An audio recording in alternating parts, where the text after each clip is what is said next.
Bonjour, je suis le chef d'escadron Pierre Ruot. J'ai été le premier chef de corps du groupe de transport 503 lors de sa création. Je vais vous présenter l'historique de cette belle unité de notre arme du train, en commençant par l'insigne du GT 503 de l'époque.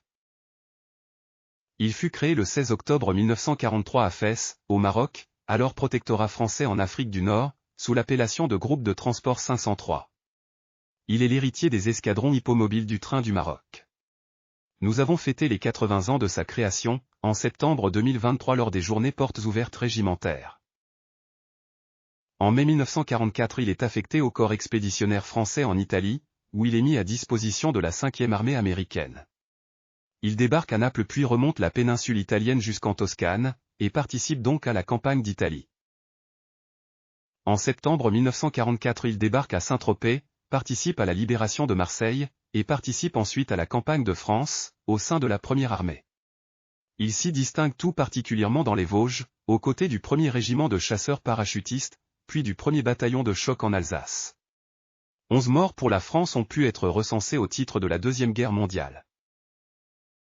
Après avoir œuvré parmi les forces d'occupation en Allemagne, dans la région de Villingen, le 5 février 1947 le GT 503 est désigné pour servir en Indochine, où il se verra décerner la Croix de guerre des théâtres d'opérations extérieures, avec 2 étoiles d'argent, ce qui signifie qu'il a obtenu 2 citations à l'ordre de la division. Ses missions étaient de mettre en œuvre, d'articuler, et de gérer des convois routiers et leur escorte, tout au long des routes coloniales mises en place par l'administration française pour quadriller le territoire indochinois, et faciliter les déplacements. Je vous ai matérialisé sur cette carte, avec des étoiles rouges, les principaux endroits où ont eu lieu les décès de nos anciens. La grande majorité d'entre eux, comme vous pouvez le voir, ont eu lieu le long des routes, ce qui soulignait déjà la vulnérabilité des convois logistiques, ce que nous avons pu d'ailleurs expérimenter par la suite, durant la période moderne, en ex-Yougoslavie, en Afghanistan, ou plus récemment au Mali et au Niger. 36 morts pour la France ont pu être recensés pour le 503 au titre du conflit indochinois. De décembre 1955 à janvier 1956, le GT 503 quitte l'Extrême-Orient, et rejoint l'Algérie, où il participera, de février 1956 à avril 1964, aux opérations de pacification et de maintien de l'ordre. D'abord basé dans la ville de Tlemcen, il opéra ensuite dans la région d'Oran et de la base française de Mers el-Kébir. 2 morts pour la France du 503 ont pu être recensés au titre de la guerre d'Algérie. Après plus de 20 ans de campagne hors métropole, le GT 503 est dissous au camp de Sissonne, le 30 avril 1964, hormis un peloton de transport dit de Mers el-Kébir, qui ne rejoindra la métropole qu'en 1968, soit 6 ans après l'indépendance de l'Algérie. Le 1er juillet 1978, il est recréé à La Rochelle, sur les structures du 538e groupe de transport lourd, et prend la dénomination toujours actuelle de 503e régiment du train. Il reçoit alors, comme les autres régiments du train, son étendard. Il participe aux missions classiques de transport du temps de paix, mais aussi à plusieurs opérations extérieures. Il est à nouveau dissous le 1er juillet 1998.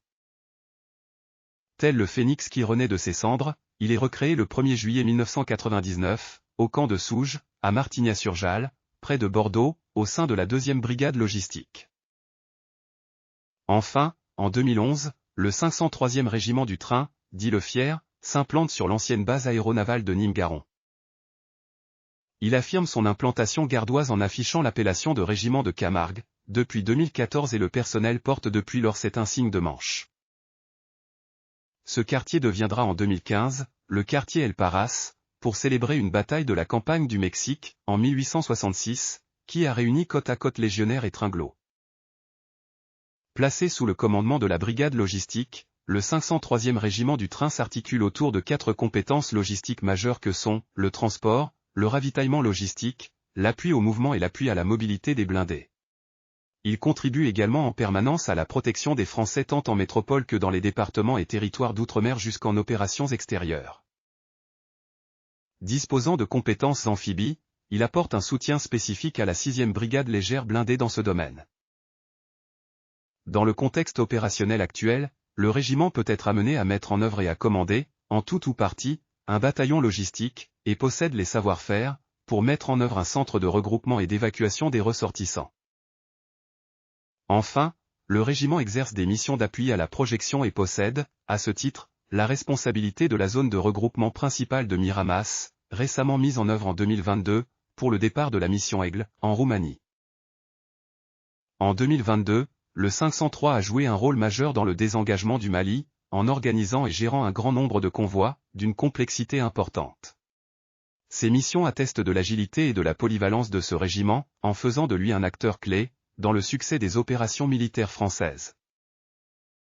Le 503e régiment du train s'appuie sur une expérience opérationnelle particulièrement riche acquise au travers de ses engagements antérieurs en Arabie Saoudite, Opération Daguet, en Somalie, Opération Oryx, en Angola, au Gabon, en Bosnie, au Kosovo, en Croatie, en Côte d'Ivoire ou au Tchad, EUFOR, en Afghanistan, en République centrafricaine, Opération Sangaris, au Mali, Serval et Barkhane, au Niger, en Estonie et en Roumanie. Voici une illustration de 3 des récentes missions effectuées par le 503 sur le front est européen. Tout d'abord l'opération Lynx en Estonie qui est une mission de présence des troupes de l'OTAN dans les républiques baltes. Ensuite l'opération Aigle en Roumanie qui contribue au renforcement du dispositif dissuasif de l'OTAN en Roumanie.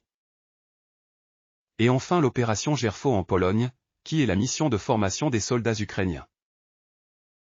Il faut rajouter à ces missions du métier logistique, les missions de protection du territoire national qu'exerce le régiment, au travers notamment de l'opération Sentinelle, au sein de laquelle il est régulièrement engagé, avec ses unités dans plusieurs grandes villes françaises, mais aussi avec ses cadres intégrés dans les états-majors tactiques, ou dans la participation aux états-majors des zones de défense. Pour terminer cette présentation, je précise que le régiment a un effectif de 1200 femmes et hommes, dont 300 réservistes, et est composé de 7 escadrons, 5 d'actives et 2 de réserve, sans oublier la fanfare de l'arme du train. Je vous remercie d'avoir pris le temps de consulter l'historique de notre régiment. Vous trouverez d'autres informations sur cette application, mais aussi sur le site internet du régiment, dont vous trouverez le lien d'accès sur la page d'accueil. Chef d'escadron Pierre Ruot, premier chef de corps du groupe de transport 503.